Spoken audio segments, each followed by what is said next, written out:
In the middle of a shopping centre, in the middle of Peterborough, residents took up the Prime Minister's call to arms.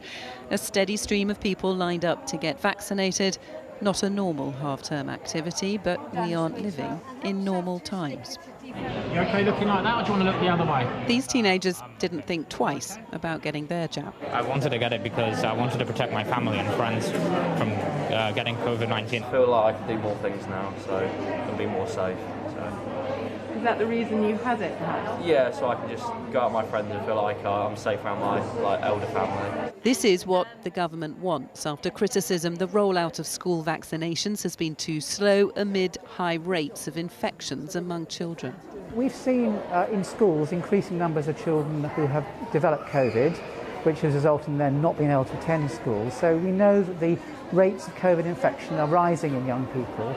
So it's really important to get their dose, because that protects them against COVID, but also reduces the chance of transmission of COVID. It's the rapid spread of the virus in schools that scientists who advise the government think will lead to rates eventually falling. One member of SAGE explained, with so many now immune, winter may not be so bad. It's not the way I'd prefer to have children immunised. It's much, much better to do it through vaccination.